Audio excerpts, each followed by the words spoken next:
So the next piece of equipment that we'll be talking about is going to be our horizontal bandsaw. This is where we have our Ellis bandsaw. Very great item to have when it comes to our shop. Very useful, and what's so unique about this particular bandsaw, as opposed to what some other metal shops may have, is that this kind of bandsaw does not require any kind of lubricant when it comes to the blade cutting any metal. No lubricant is necessary on that bandsaw blade. For risk of any kind of debris that's going to stick to the blade, it doesn't necessarily stay clean if you were to apply any kind of oil or cutting oil when it comes to the bandsaw blade. It'll stick, and also there's the risk of the blade slipping off the wheels. You have two wheels on either side of this bandsaw. One drive wheel and the other idling wheel.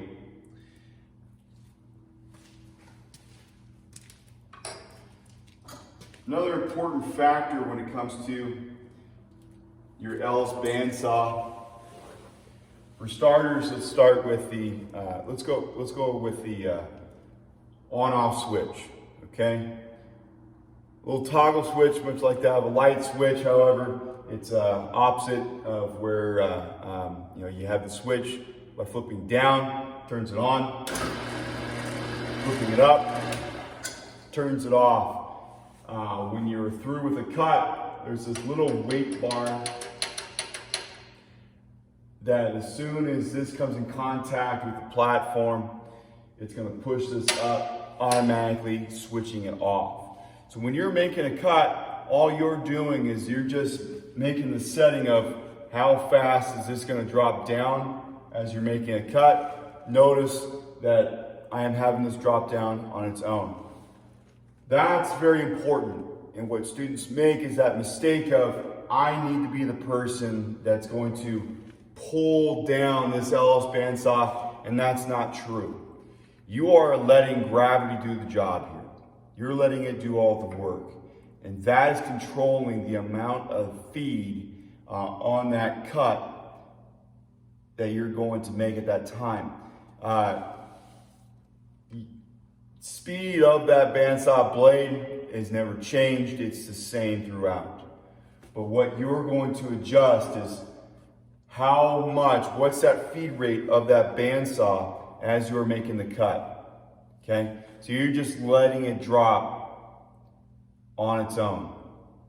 You do not need to adjust a thing. Just let it drop on its own. And you don't want to let it drop too fast. You'll notice that by the chips that are coming off of that bandsaw is that if it comes out little tiny, little microscopic, little piece, like bits of sand, if it comes out like a texture like sand, you're moving too slow.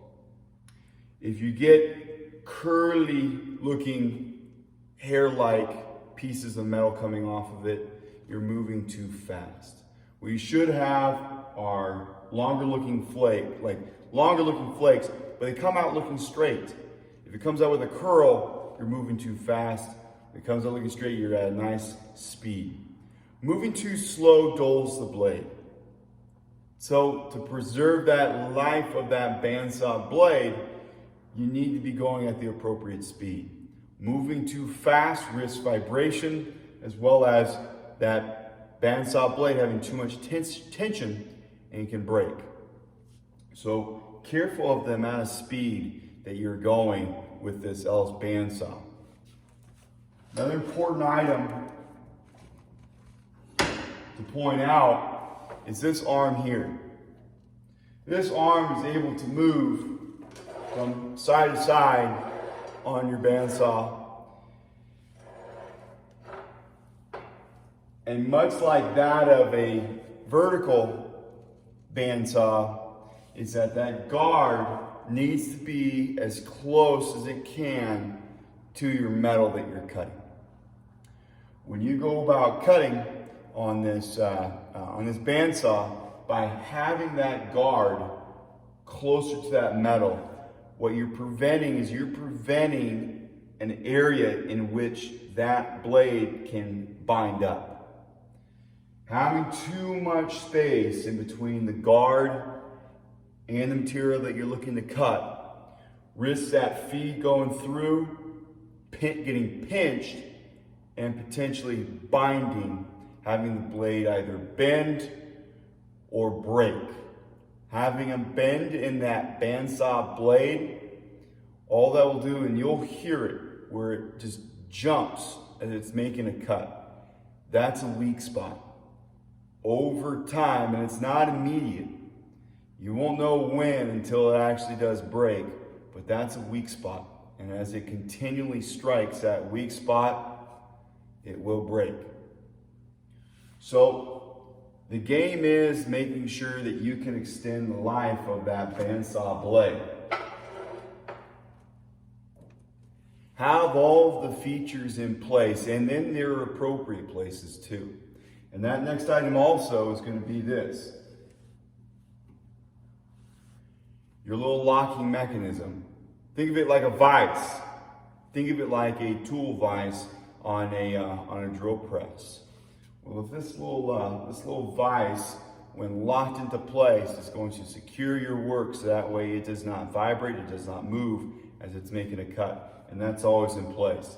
And also there may be some times where, if you're cutting a wider diameter steel pipe, sometimes this little vise is not going to do the trick because a flat surface on a round area, you're going to need additional vices to lock in place, and that may be a factor where you may have to lock into your little fence on your horizontal bandsaw. So don't be afraid to use any additional clamps in certain situations, like cutting that larger diameter round pipe, because this might not always do the trick. I mean, with that flat surface, it's going to work great for flat bar. It's going to work great for angle iron. But when it comes to your rounder stock, additional clamps are going to be a real savior for you.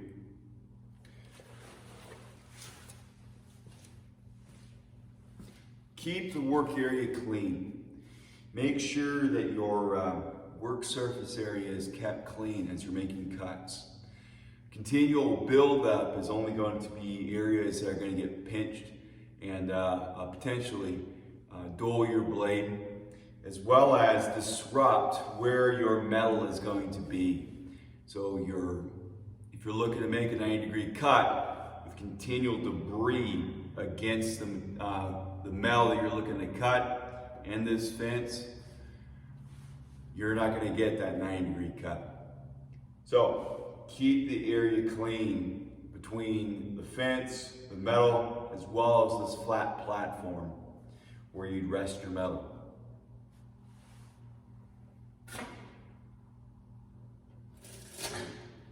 Check to make sure that you do not have any kind of debris building up within the chambers where your drive wheel or your idler wheel may be.